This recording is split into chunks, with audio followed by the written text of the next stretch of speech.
Olá, sejam todos bem-vindos a mais uma aula de física.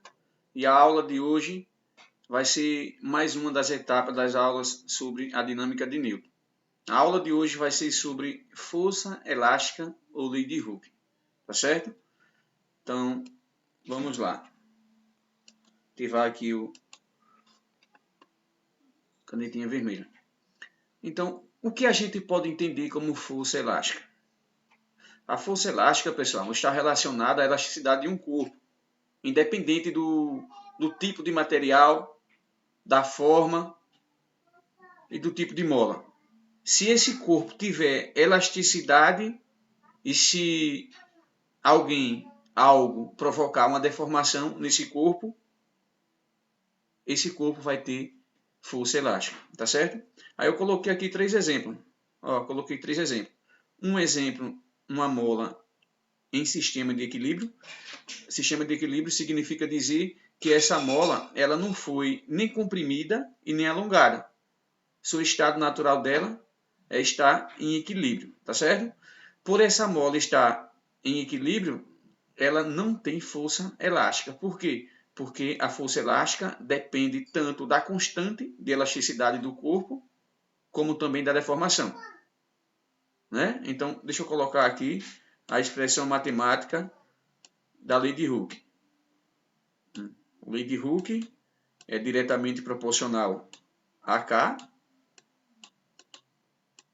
vezes a deformação da mola. Então, se todo corpo que tem elasticidade tem uma constante elástica, para que ela exista uma força elástica, ela tem que ser deformada. Certo? Deformada de que forma? Ou comprimida, eu pego o corpo, aplico uma força nessa direção e nesse sentido, essa mola tende a voltar a seu estado de equilíbrio ou de relaxamento, que era aqui.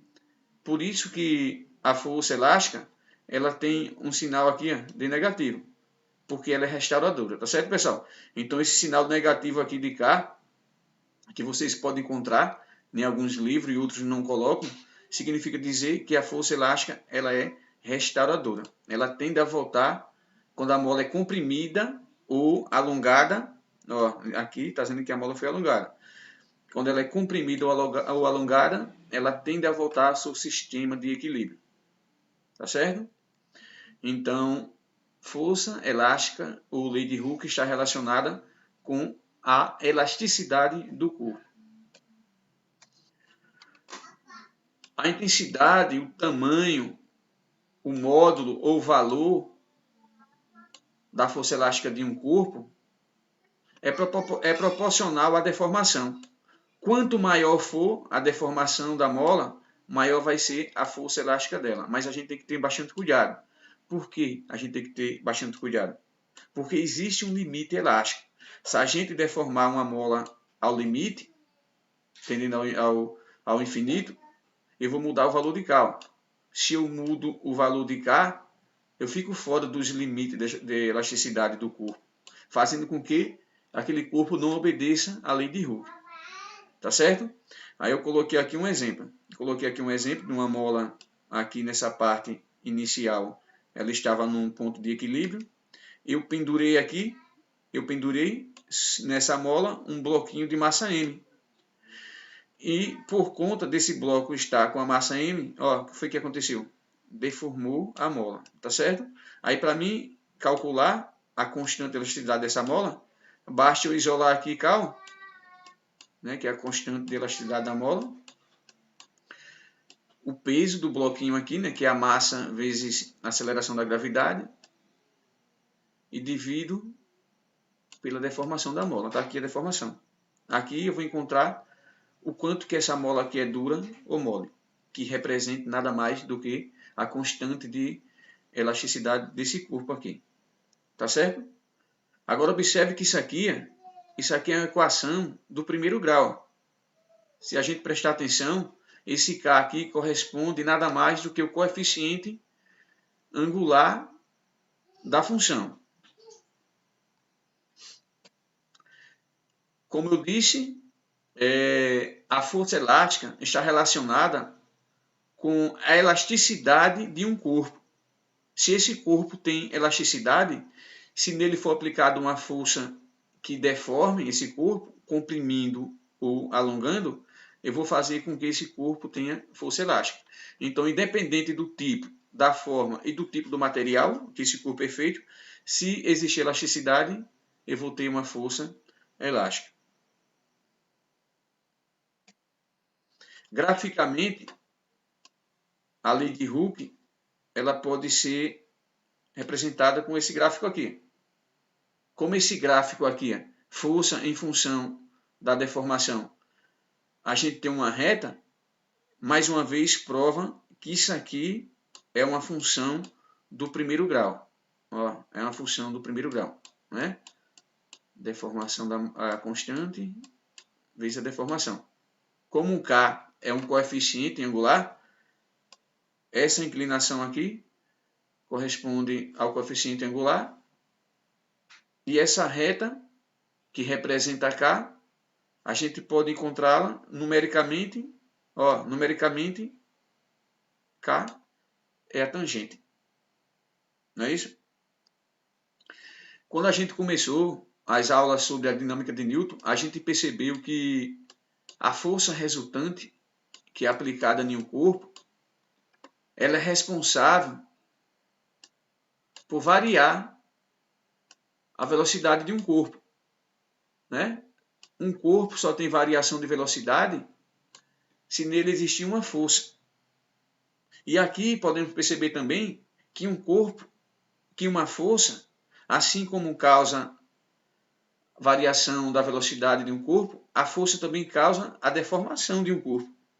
Quem percebeu isso foi Robert Hooke. Né? Robert Hooke, muitas literaturas diz que era inimigo, né, de Newton, mas as literaturas também mostram que o que Robert Hooke fez de bom para a ciência foi reformular a força elástica, que a força elástica nada mais é também do que uma aplicação da lei de Newton.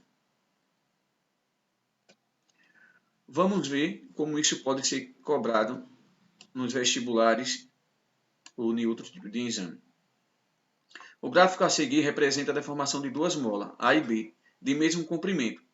Quando submetida à força de dentro de seus limites, ó, essa informação aqui é muito importante, quando diz que quando submetida a esforço dentro de seus limites elásticos, eu não posso pegar uma mola e deformá-la de uma forma com que eu mude o valor da constante daquela mola. Porque se eu fizer isso, eu não vou obedecer à lei de Hooke, tá certo? Sendo assim, pode-se concluir corretamente que as molas forem comprimidas iguais, ó, mais outra informação importante, eu tenho duas molas, a deformação dessas molas serão iguais. Então eu tenho aqui a mola A e mola B.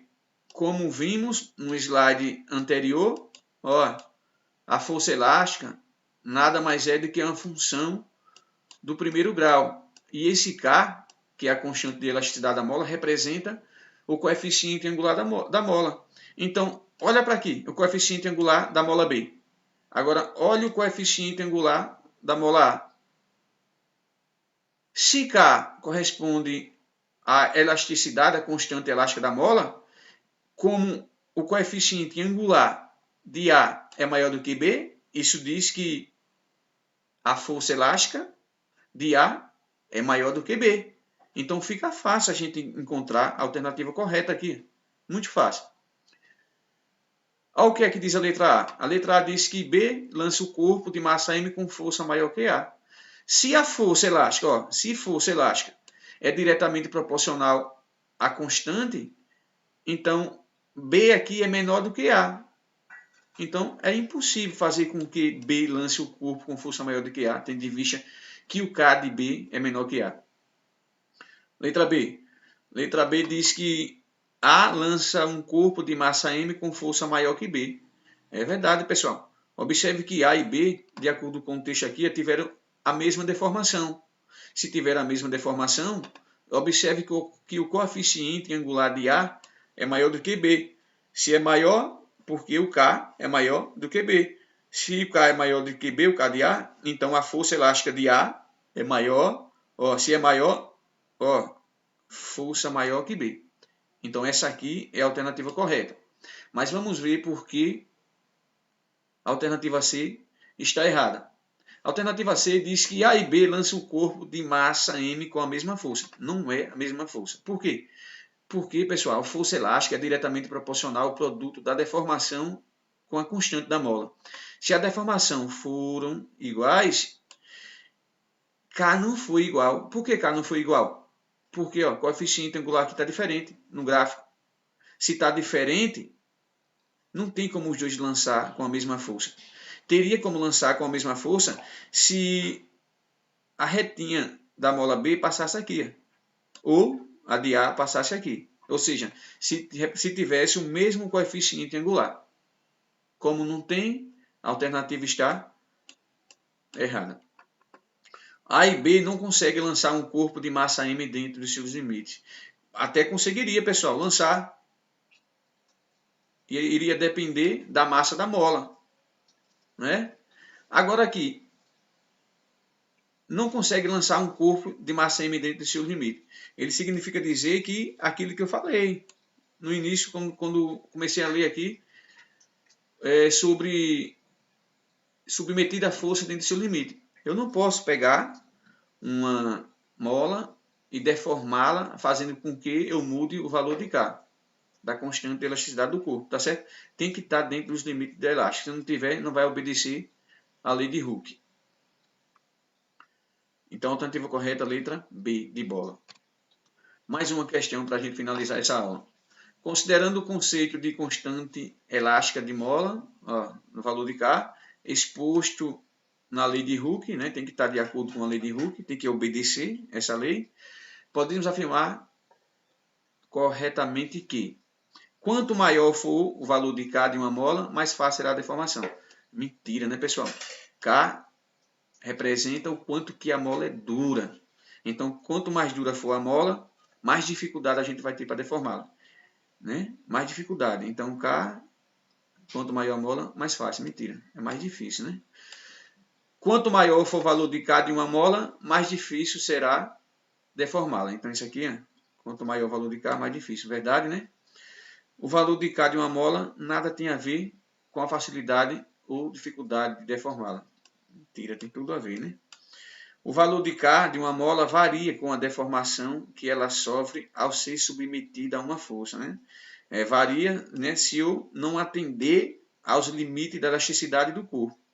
Tá certo, pessoal? O valor de K de uma mola varia com a deformação que sofre a ser submetida a uma força. Varia sim. Essa informação aqui, pessoal, ela é verdadeira. No entanto, ela não está correta porque tem que estar dentro dos limites de elasticidade do corpo. Tem que obedecer e considerar a constante de elasticidade do corpo, exposto na lei de Hooke, tá certo? Se eu pegar uma mola e deformá-la tendendo ao infinito, eu vou fazer com que eu não obedeça os conceitos da constante de elasticidade do corpo, ou da mola, tá certo? Então, pessoal, obrigado pela aula, espero que vocês tenham gostado.